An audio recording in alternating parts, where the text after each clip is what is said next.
Finally, right? Another video. So, today we'll talk about time.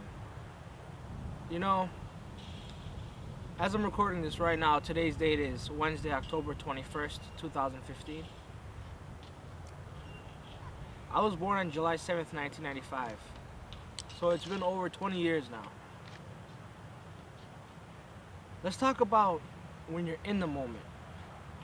Right now, I'm in this moment recording this video. There it goes. It's in the past. We'll wait for the future. Hold on. Here it comes. Oh, it's in the past. So time is really a funny thing. You really gotta use that time correctly.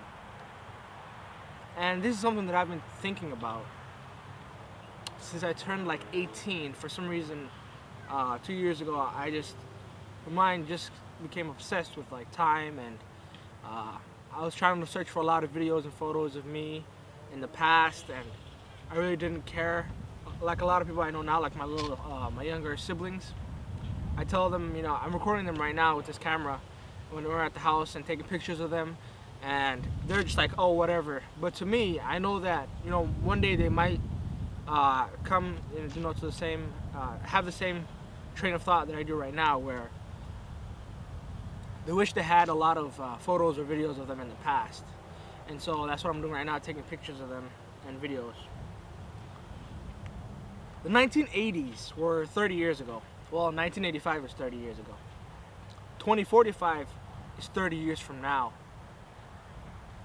So people that were alive in the 1980s, right now,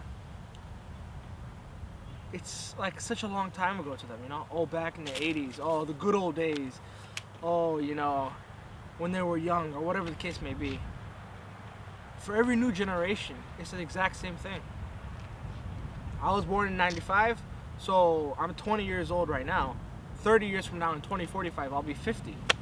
So when I think back to 2015, it'll be like someone right now who's 50 thinking back to 1985. And it's just amazing how time works like that. And how you know that one day you're going to get to a certain age or a certain time period, but it's not there yet. You're in this moment right now. So really take advantage of what you have right now, because time will come. It's really windy. I don't know if the audio is going to be that great. Another thing that I think about when I think about this is kids born today. So a kid born in 2015, right? 30 years from now, in 2045, they'll be 30. Probably already finished college, has a family, kids, and they're born this year. There are plenty of kids born today. Plenty of kids have been born since I started speaking to this camera right now. In 30 years from now, like I said, they'll be 30, they'll be grown people. And we'll get there. Yet right now, they were just born. It's just mind-blowing to me. Amazing. Another thing to think about. Well, I don't want to move on yet. So, think about it like this. 30 years from now, a kid born today will think he's hot stuff. I just suit around, strolling around in the mall. I'll be 50. Other people 20 years older than me, people that are 40 today, they'll be 70. And, and they'll think they're hot stuff, They'll grow up watching TV shows and movies as they were little kids. They'll watch, they're too young to understand what they're doing right now. But in 2020, when they're 5 years old, in 2035 or 2030, when they're 15, they'll be growing up watching the TV shows that come out today. It's like I grew up watching, a lot of shows and TV, movies, TV shows that I really like. I really cherish those memories growing up, and they have yet to form those memories. And by that time, the technology will be so much different, and that's the third point. Technologically speaking, how much more advanced will we be in 30 years?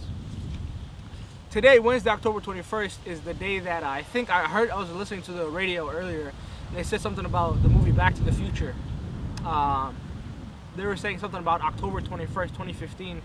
By this time, we would have like flying cars and self-tying shoelaces, which we don't.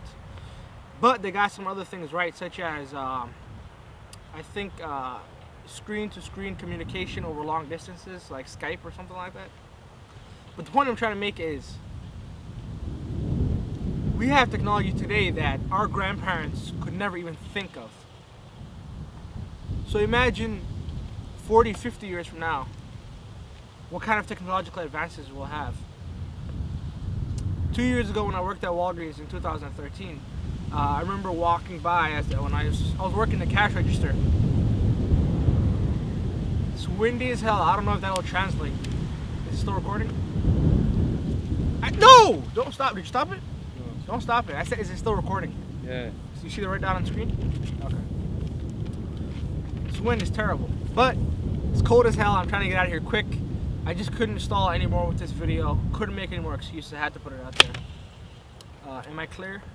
Look, bend down. Check it out. Am I clear? You're clear. Okay. And still recording. Just making sure. When I was working at Walgreens, I remember passing by a magazine while I was working the register, and it said, "Your wish list in 2033." Then 2033 was 20 years ago. 20 years ago, yeah. Today, it's 18 years from now. 2033. Look at that already. It's been 2 years already. It'll be another 2 years. Then eventually it'll be 18 years. And so it said your wish list, and it showed this woman on the front cover, in a pose of like a person who's about to run track, and she had all this small gear, Google Glass, but like way different, like very advanced. Just like computers were big and bulky when they first started, and now they're so efficient and slim. Kind of like that, but with Google Glass. This is its first stages, but it was really advanced, and all these little small technological devices that were on her body. And to me it was crazy, because 2033, I'll be 38. I won't be that old, right? I'm not gonna be old. I don't consider 38 old. I don't consider 40 old. I consider old when you start to lose it. Stanley is 92, turning 93 right now, and he's sharp. So I don't think he's old. I mean, in age, 92, that's a high number, but old is when you're like starting to lose cognitive abilities, in my opinion. And the last point I want to make is the fact that we don't have a lot of pictures and videos of our grandparents, maybe even of our parents, that in the past, when they were growing up, when they were young, when they were our age right now. However, our kids, our grandkids, will have video, will have pictures of us clearly. It's not black and white. It's not the silent film era. They'll be colored. They'll see how we were speaking, how we were talking. And I wonder what kind of impact that will have on them, our kids, our grandkids. Seeing their parent young, fresh-faced, or maybe, unfortunately, you might get into some kind of accident where, your face gets scarred, or, you lose a limb or anything like that. But you have videos and photos of yourself before that happened, so people can see you like that. And because once you meet someone, if they accidentally, if they have some kind of injury, physical injury that you can see, that's how you will always see them, if you didn't have any pictures of them, any videos of them. However, if you have videos, if you have pictures of someone before that, and how young they are, or whatever the case may be, I wonder what kind of impact we'll have on them when they see it. So that's what I wanted to talk about today. It's something very interesting, something that's been on my mind. It's windy as hell. Halloween is coming up. 2015 is almost over. But anyways, so these kind of videos are the kind of videos I'm going to be releasing on Tuesdays. And then on Thursdays, I'm going to be doing voiceover work for a little thing I'm working on. So that's what you guys can expect on Thursdays. And on Tuesdays, I'll release videos like this. Thank you very much for your patience. Thank you for watching. See you in the future.